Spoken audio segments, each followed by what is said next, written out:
tidak dapat hadir dalam acara pengarahan penjabat Bupati Subang kepada pegawai non-ASN di lingkungan pemerintah daerah Kabupaten Subang.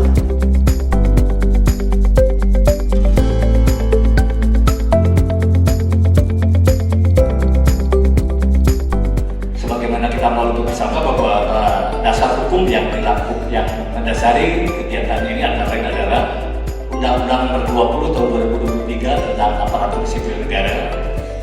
Kemudian Peraturan Menteri Pendayagunaan Aparatur Negara dan Reformasi Birokrasi Nomor 6 Tahun 2024 tentang pengadaan pegawai aparatur sipil negara.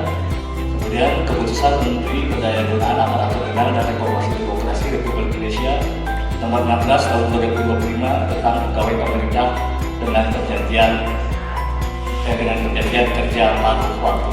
Kemudian yang kedua juga ingin menyampaikan informasi terkini terkait dengan proses bagaimana penanganan non-ASN ini sesuai dengan Undang-Undang Nomor 20 Tahun 2023 tentang Aparatur Sipil Negara yang bisa dinyatakan bahwa ASN itu hanya dikenal dua. Pertama adalah CPNS, yang kedua adalah P3K. P3K terkait P3K penuh waktu dan P3K paruh waktu. Kemudian perlu kami sampaikan juga bahwa sampai saat ini jumlah non-ASN di Kabupaten Subang yang berdasarkan hasil pendataan sampai dengan pendaftaran yang saat ini masih dilakukan untuk gelombang 2, serta melakukan verifikasi terhadap mereka yang non-ASN gelombang 2 yang mendaftar, yaitu mereka yang bekerja paruh waktu ataupun non-ASN yang sudah 2 tahun, bukan paruh waktu, mohon maaf, yang sudah 2 tahun bekerja. Ada sejumlah 6.237 terdiri dari tenaga non-ASN PHK sebanyak 1.098 orang. Kemudian non-ASN yang terdaftar dalam database BKN itu ada 5.680 dan non-ASN yang bekerja 2 tahun sebanyak 527 orang, total 7.305. Kemudian dikurangi yang sudah lolos seleksi kemarin P3K yang 1.068, sehingga yang perlu penyelesaian adalah jumlah sebanyak 6.237 orang. Ini yang menurut Kemenpan Nomor 16 Tahun 2023 ini, mereka ini yang akan Bapak Ibu sekalian menjadi tenaga P3K paruh waktu ke depan. Sengaja saya meminta bertemu secara langsung maupun tidak langsung dikarenakan semuanya kita melaksanakan kebijakan pemerintah, semuanya baik ASN maupun non-ASN. Oleh karena itu berkenaan dengan penyelesaian non-ASN di lingkungan pemerintah daerah, kita menghadapi situasi kondisi yang sama. Tetapi di lapangan kita bisa melihat, menyaksikan yang pertama, karena sering diangkat soal tenaga kependidikan yang non-ASN, sering diangkat tenaga kesehatan non-ASN, sering yang tidak diangkat akhirnya merasa anak tiri.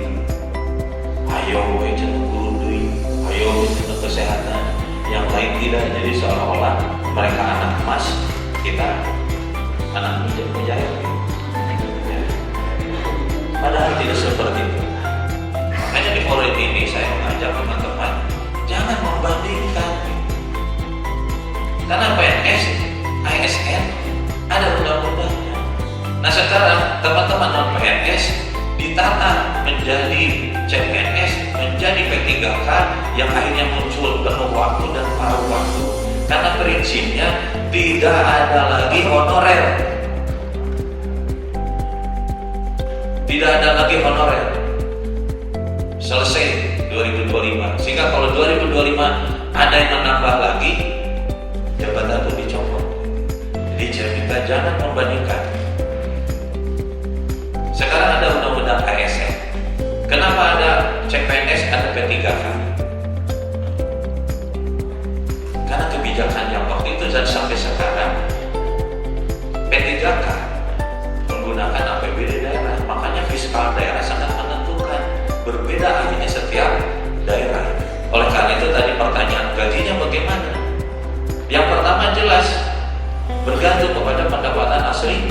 daerah. Nah, oleh karena itu, supaya penghasilannya bisa bertambah, teman-teman PNS maupun non PNS, baik PNS maupun P3K, ya, khususnya yang penuh waktu misalkan, kita harus berpikir bagaimana meningkatkan pendapatan daerah Kabupaten Subang. Kemudian berbicara penghasilan, tidak ada yang dikurangi, minimal sama. Kenapa? Karena kemampuan APBD Kabupaten Subang tahun ini belum menggembirakan. APBD Kabupaten Subang itu belum mandiri. Bagaimana supaya mandiri? Yuk kita gotong royong, kita sinergikan. Urusan sampah tidak bisa dinas lingkungan hidup jalan sendiri. Urusan PJU tidak bisa disub jalan sendiri. Urusan PKL tidak bisa Satpol PP jalan sendiri. Urusan pendidikan bisa gitu sendiri oleh dinas pendidikan. Selama ini rasanya bisa sendiri. Saya tentang PLK distrik, makanya yuk kolaborasi PNS dan non PNS dalam hal ini P3K, apapun istilahnya, paruh waktu ataupun penuh waktu, itu semua mendapatkan kesejahteraan. Tetapi diingat, jangan begitu menjadi P3K apapun kemudian berpikir PNS sakit males, terus saya pun males.